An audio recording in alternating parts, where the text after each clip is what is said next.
Mumbai blast case में बरी हुए शेख की आप बीती 10 लाख का ऑफर देकर कैसे फंसाया गया, जानकर आप भी हैरान रह जाएंगे। You are watching Kali News.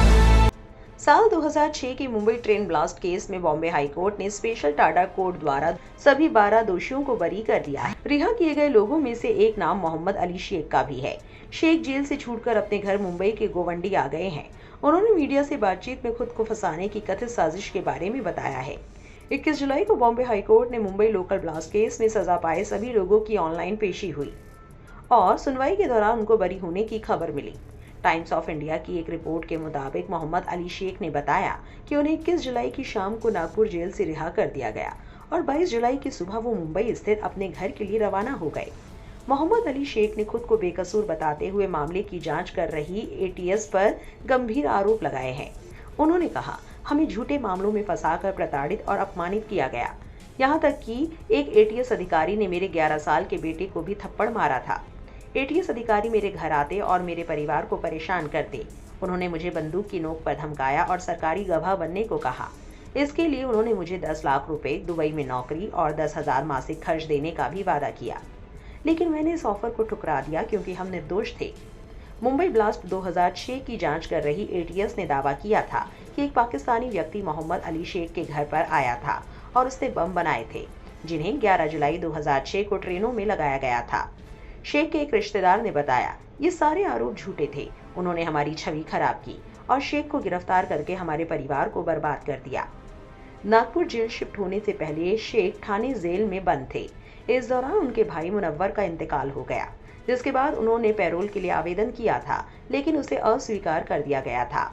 इसके कुछ दिनों बाद उनके पिता का भी निधन हो गया। शेख ने बताया कि इस बार पैरोल तो मंजूर कर ली गई, लेकिन ठाणे जेल से उनके घर मुंबई के गोवंडी तक के पुलिस एस्कॉर्ट का खर्चा उनसे चुकाने को कहा गया।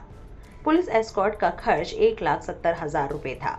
शेख इतने रुपए चुकाने में असमर्थ थे, इसलिए पिता के अंतिम संस्कार में भाग नहीं ले पाए।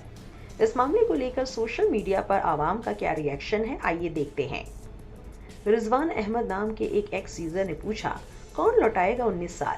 मुंबई में 2006 के सीरियल ट्रेन ब्लास्ट मामले में हाईकोर्ट ने सोमवार को सभी 12 आरोपियों को बरी कर दिया। 19 साल बाद सभी 12 लोगों को रिहा किया गया। कोर्ट ने कहा, सरकारी वकील आरोपियों के खिलाफ केस साबित करने में नाकाम रहे। आखिर इस पर कोई टीवी डिबेट क्यों नहीं? पत्रकार अशरफ हुसैन लिखते हैं, पहले मुसलमानों को गिरफ्तार किया जाता है, उनके जीवन के 18 साल जेल में गुजर जाते हैं, फिर अदालत उन्हें निर्दोष बताकर बरी कर देता है। ये 18 साल उन्हें कौन लौटाएगा? 11 जुलाई 2006 को मुंबई की लोकल ट्रेनों में महज 11 मिनट के भीतर 7 बम धमाके हुए थे, जिनमें 189 लोगों की जान चली गई और 800 से अधिक लोग घायल हो गए थे।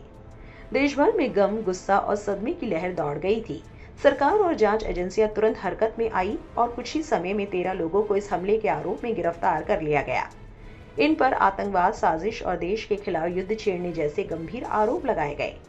मीडिया, जांच एजेंसियों और तत्कालीन राजनीतिक माहौल ने इन आरोपितों को आतंकी करार देने में देर नहीं की, लेकिन 18 साल बाद अब न्यायपालिका ने चौंकाने वाला फैसला सुनाया।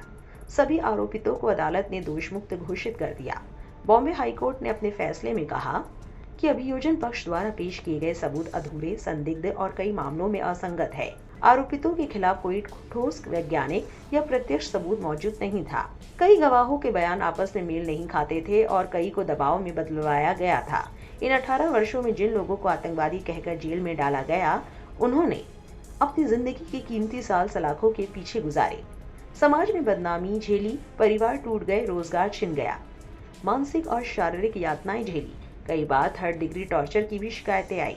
अब जब अदालत ने सभी को बरी कर दिया है, तो बड़ा सवाल ये है कि क्या उन्हें झूठे केस में फंसाने वालों की जवाबदेही तय की जाएगी? गौरतलब है कि मोहम्मद अली शेख ने जेल में रहते हुए टूरिज्म में 2 कोर्स पास किए, आर्ट्स में ग्रेजुएशन की पढ़ाई पूरी की और एमए के फर्स्ट ईयर की परीक्षा में बैठे। अब उनकी योजना पोस्ट ग्रेजुएशन की पढ़ाई पूरी करने की है। आपकी इस पूरे मामले पर क्या राय है, कमेंट में जरूर लिखें और ऐसी और वायरल खबरों के लिए गली न्यूज से जुड़े रहें।